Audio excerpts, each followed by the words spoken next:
Buenos dias, all!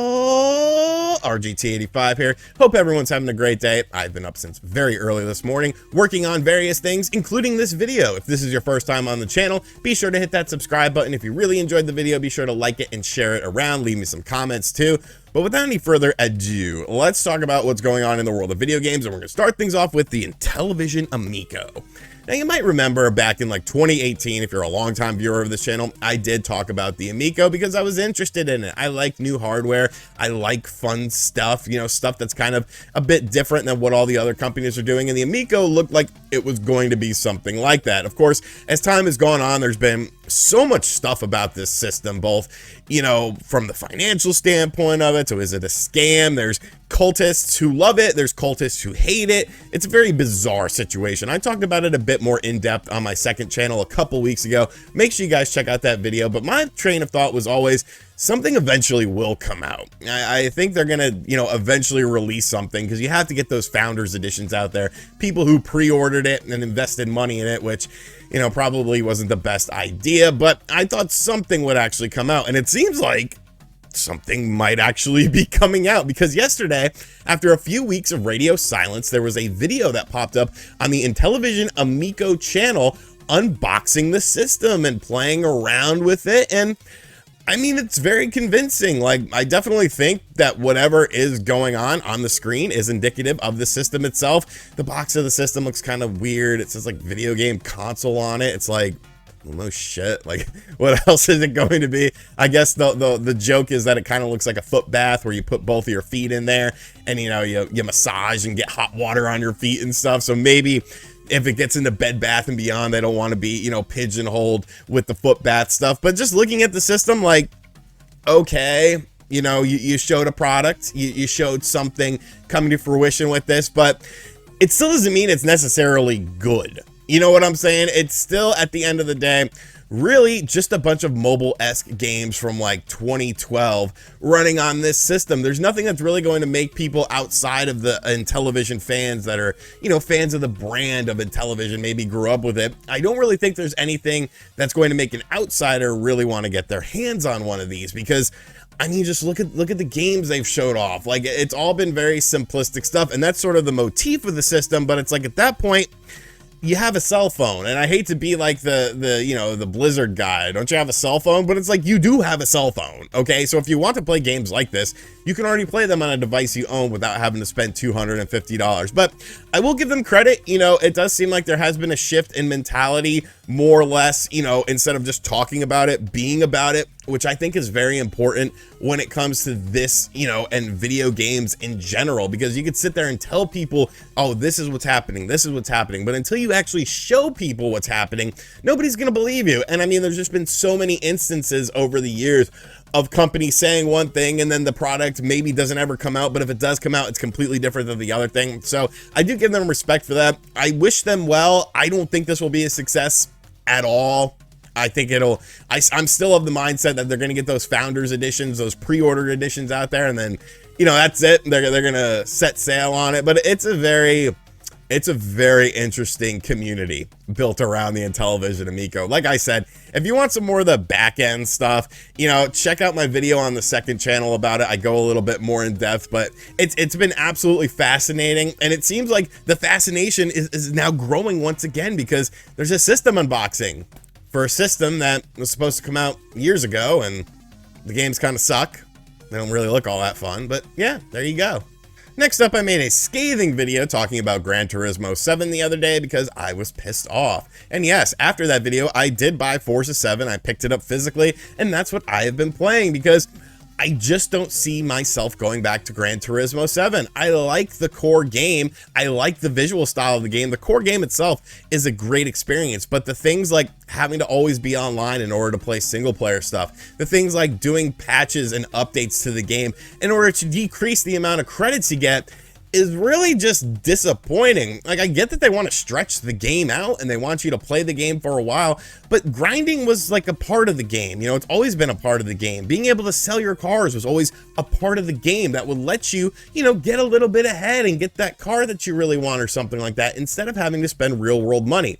And seeing the dichotomy between Forza 7, who's like, hey, you want some free stuff? Here's some free credits. Here's a free car. Free. It's like, holy shit, this is completely different. I do prefer Gran Turismo 7's sort of story, you know, the way you do things, how you go to the car dealerships and stuff. I prefer that, but not enough to want to invest my time back into this game, especially after their whole maintenance issue. Well, things are getting worse once again, because right now PSN is down. At the time of the filming of this video, PSN for playing games online has been down for about an hour or so, I believe. And here's the thing.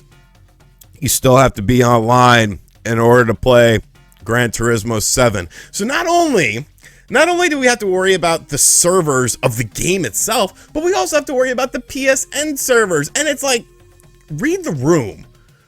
Get a clue about what is wrong with this game. I think many people will be able to look past the grindy aspect. I think many people will be able to look past the selling aspect. Initially, I was able to look past that, but the problem is people can't play the game. If you can't play the game, what did I spend $70 on? Like, it's so clear that they're trying to push this as a games as a service, and Gran Turismo has never really been about that. You can make the argument that GT Sport was, but GT Sport was not a numbered entry in the franchise. We all viewed it as sort of an offshoot thing. To see this happening, to see this be what, you know, Sony is resting its laurels on, like, yo, we're gonna make this game and we're gonna make you play it for hours and hours and all this shit, and people are already finding out other ways to cheese the system. There's nothing wrong with cheesing the system. That's what the games have always been about. You know, people play these games because they like racing. People play these games because they like cars. People play these games because they like to play with their friends, and taking away the ability to do that offline is ridiculous. It's ridiculous. It never impeded. I would play Gran Turismo 5 for hours and hours and hours and hours, and it didn't matter that I was able to unlock stuff, because I always wanted to get better. That's what the game is about. It's about getting better, becoming a better driver. So yeah, just you can't even play it. You can't even play the damn game. Yeah, Jesus Christ. They need that.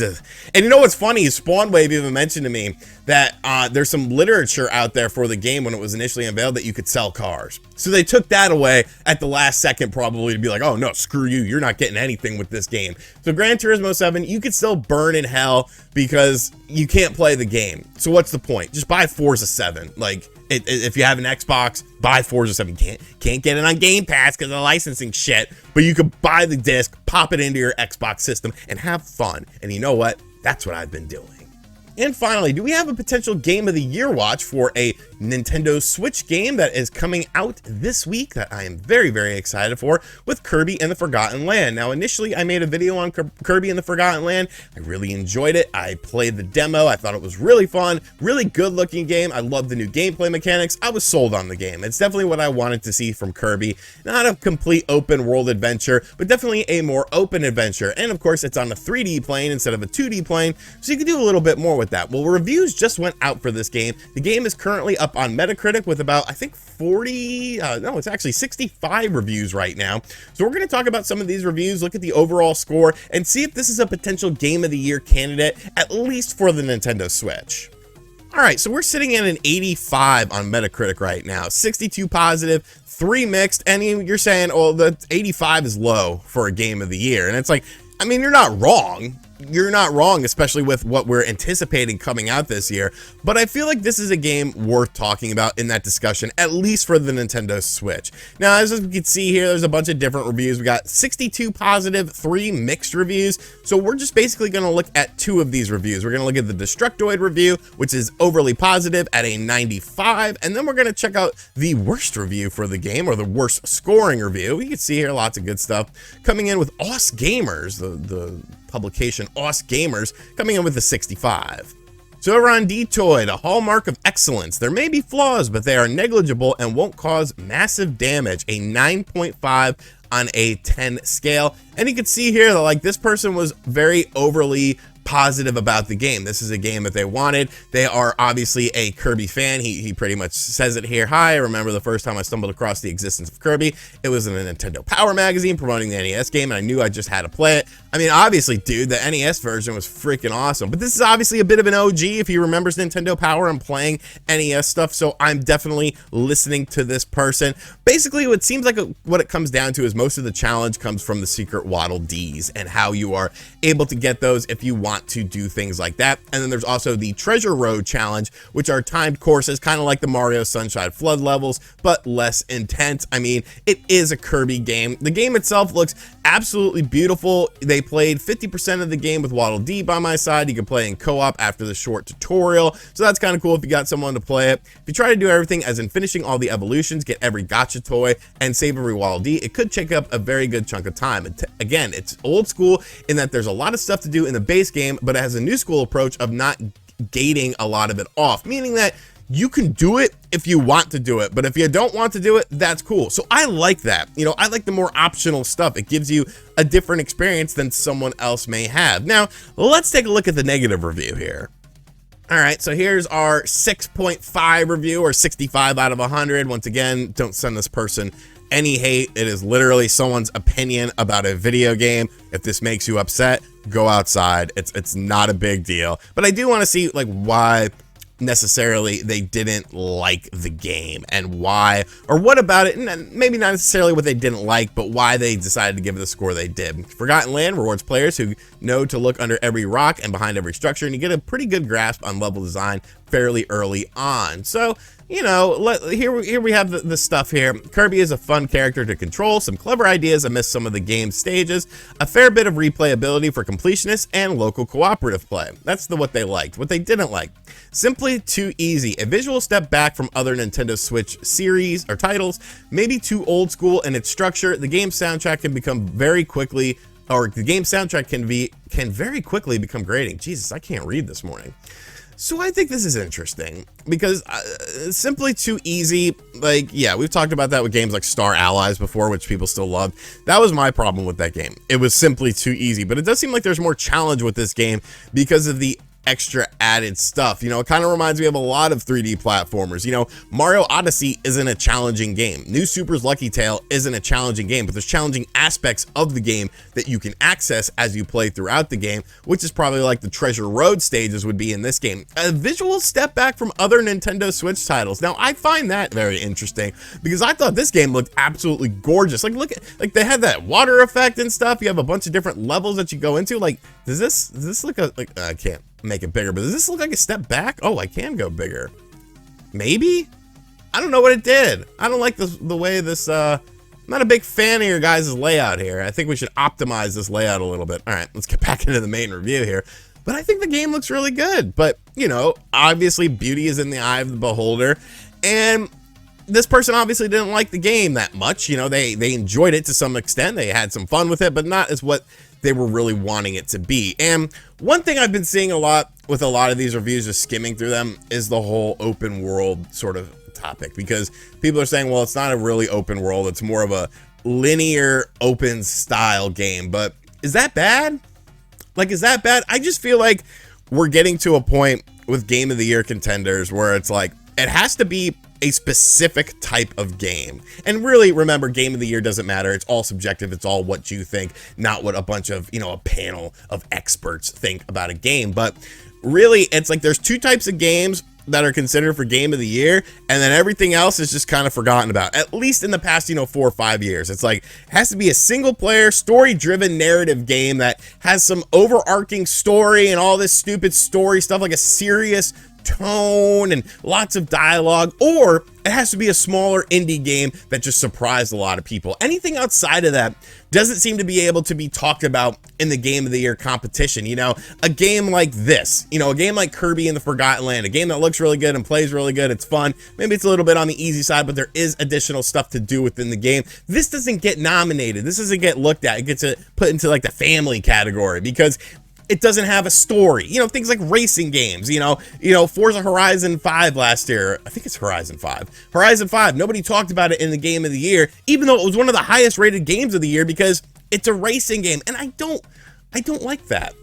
to me, if you have a template for game of the year, you know, you need to have stuff that negates that template. You can't just have all similar style games like, oh man, this story was so good. Like, he lost his daughter and then he got a new daughter, and then he died, and then the daughter wanted to avenge him and stuff like that. Like, if I want stories like that, I'm gonna watch a movie. Okay, I'm gonna watch a movie. Now, I do enjoy the stories like that, but it seems like that's becoming the commonplace thing with some companies. And while it's a good genre to have, it doesn't need to be the overarching thing. It doesn't need to be the dominating thing. Look at Elden Ring. What the hell is Elden Ring's story? It's like, yo, go kill shit. Like, I might not be a huge fan of the game, but I can appreciate what it does from that story standpoint, because it makes you sort of seek it out if you really want to know about it. There's some, you know, basic guidance within things, but the overarching story is, you know, find it for yourself. And Elden Ring, I feel like, is going to be in the Game of the Year contendership just because of how high it reviewed. So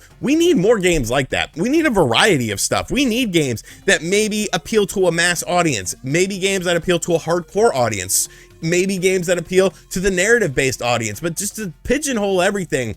I'm not even talking about Kirby anymore, but just to pigeonhole everything as one style of game. Like, this is the style of game that it needs to be in order to be in this contendership.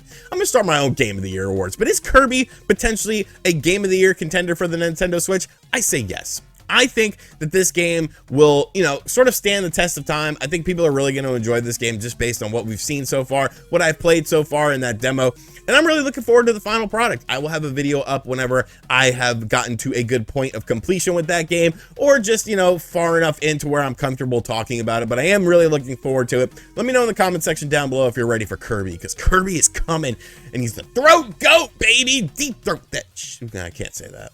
So I'm looking at my film time for this. It's over 17 minutes. I guess I've become Newswave, just like the more ghetto version of Newswave. But yeah, there was a lot of stuff to talk about, and a lot of stuff that I was obviously interested in covering. Let me know in the comment section down below what you think of all this and all that good stuff. And as always, guys, thank you for checking out this video. If you are new to the channel, be sure to hit that subscribe button, like and share the video around if you really enjoyed it. We're on the road to 500,000 subscribers. I appreciate all of you. And as always, I'll catch you guys on the next video. Later.